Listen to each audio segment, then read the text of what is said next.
जय श्री कृष्णा।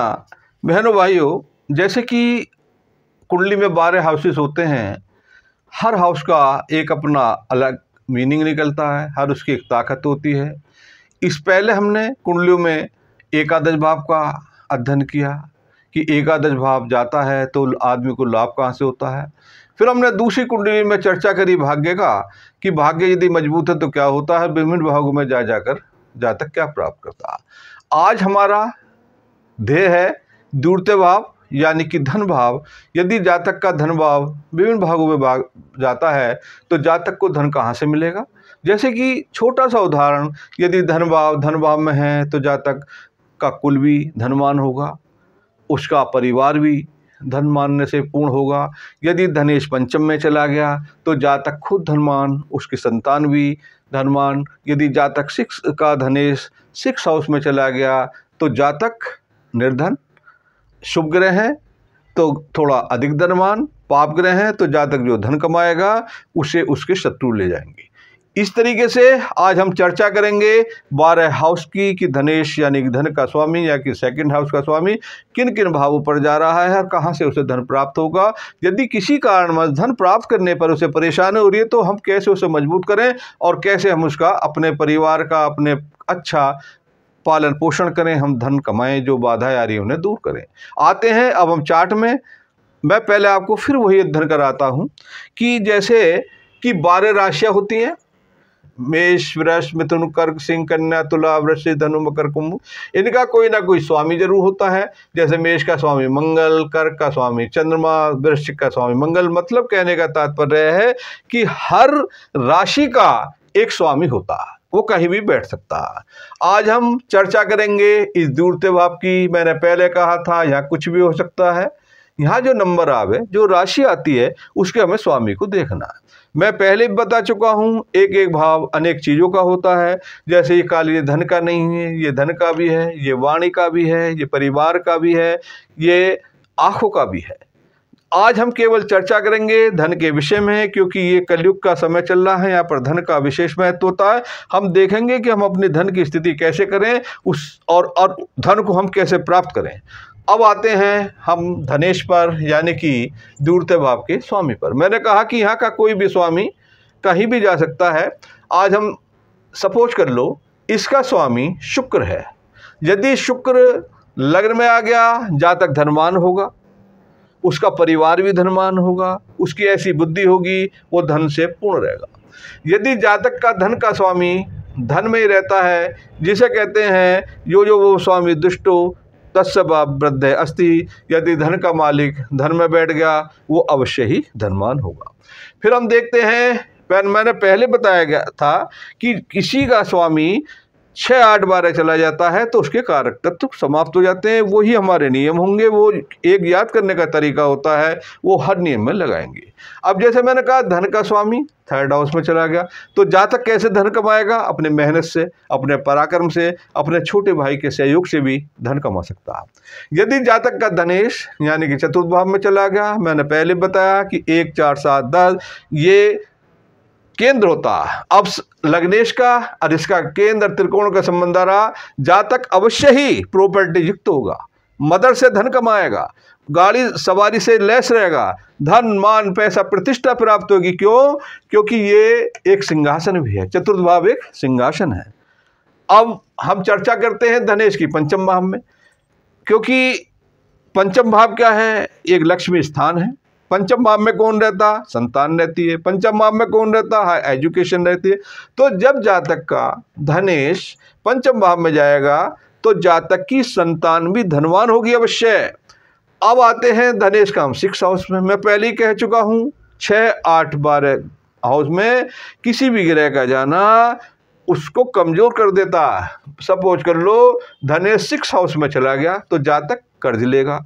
आप बताते हैं, सभी जानते हैं कि कर्ज वाला मनुष्य अच्छी जिंदगी नहीं जीता। कर्ज अरमर्ज को कभी छोटा नहीं करता।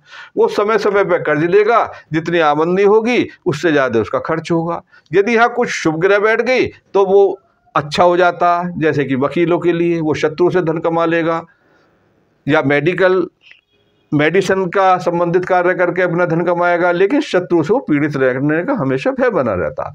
अब आते हैं धन का स्वामी सप्तम भाव में। सप्तम भाव मैंने बताया था पत्नी का होता, मेल के लिए फीमेल का होता, पति के लिए पत्नी का हो जाता, पत्नी के लिए पति का हो जाता। तो जातक धन कमाएगा अपनी पत्नी से, मे भी उसकी पत्नी अच्छे धनवान हो, अच्छे प्रोफेशन वाली हो। मैंने फिर बताया था सप्तम भाव साझेदारी का भी होता, पार्टनरशिप का भी होता। यदि उसका धनेश मजबूत है, सप्तम भाव में बैठा है, तो ऐसा जातक पार्टनरशिप में धन कमा लेता। पार्टनरशिप में अपनी वाइफ को बनाए, अपने स्पाउस को बनाए तो अधिक फायदा होता। फिर मैंने बताया, फिर हम देखते हैं कि धनेश चला गया अष्टम भाव में। अष्टम भाव क्या है? हर कार्य रुकावट, परेशानी, जितनी मेहनत उसके अनुसार फल का ना मिलना।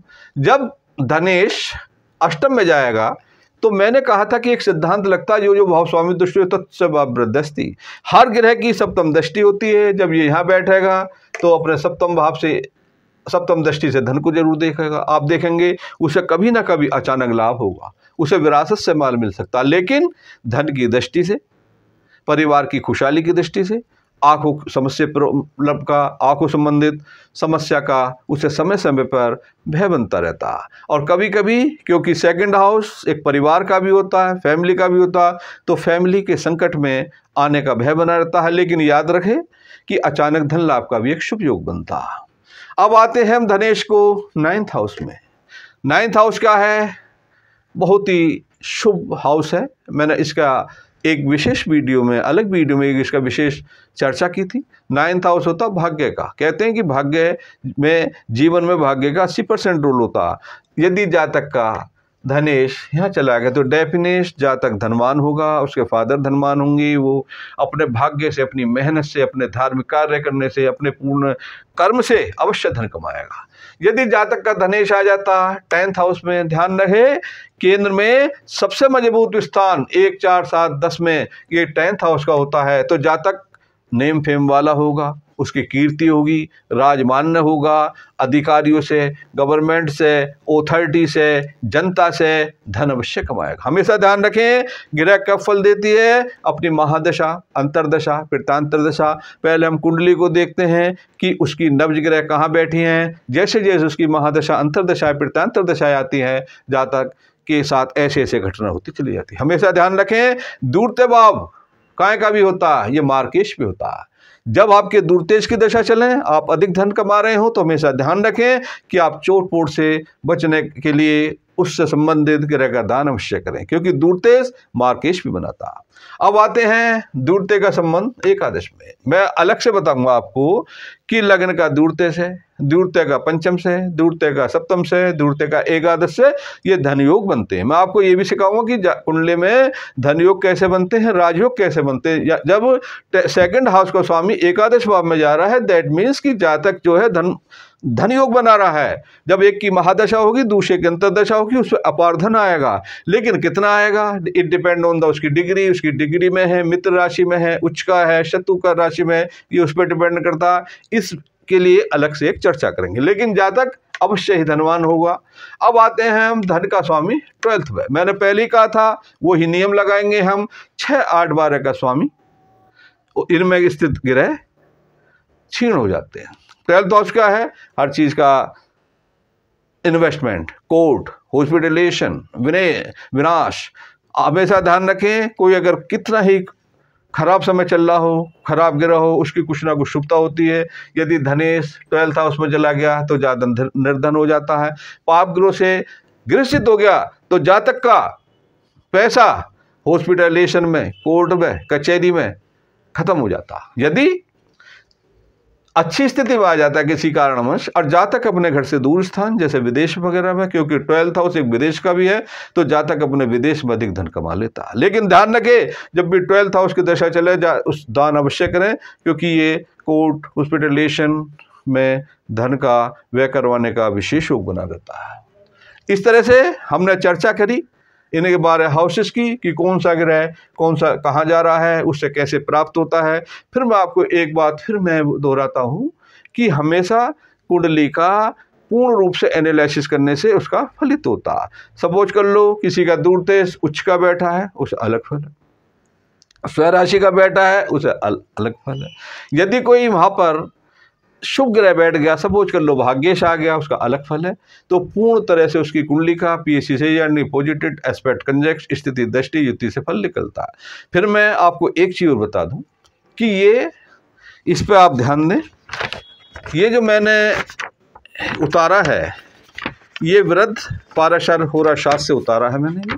इस पर मैंने कोई भी एक शब्द का हेरा फेरी नहीं करी, ना अपने पास से लिखा है, क्योंकि ये व्रत पाराशर होरा शास्त्र हैं। आप इसके नियम देखें, ये नियम अवश्य लगते हैं। और जो मैंने आपको बताया था वो अपने अनुभव के से बताया था। मेरा कहना बार बार एक ही चीज़ है कि आप ज्योतिष अवश्य सीखें। ज्योतिष एक पवित्र विद्या है जिसके द्वारा आप अपने परिवार का, अपनी फैमिली का, अपने रिश्तेदारों का, अपने निकट संबंधियों का फायदा करें और खुद भी फायदा करें।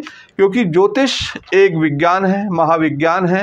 कोई सा ऐसा विज्ञान नहीं है जो आपसे कह दे कि आपका बेटा भी धनवान होगा। क्यों होगा? क्योंकि जब पंचम हाउस का स्वामी 10th हाउस में बैठ जाता तो जहाँ तक खुल कर कह देता कि आपका जो संतान होगी, यहाँ तक पता लग जाता कि मेल या फीमेल, दो तरह के प्लैनेट होते हैं, एक मेल या फीमेल। सपोज कर दो शुक्र है, वहाँ का स्वामी शुक्र है, 10th हाउस में जाकर बैठ गया, आप पूर्ण रूप से कह सकते हैं कि आपकी फीमेल संतान खूब नेम फेम वाली होगी।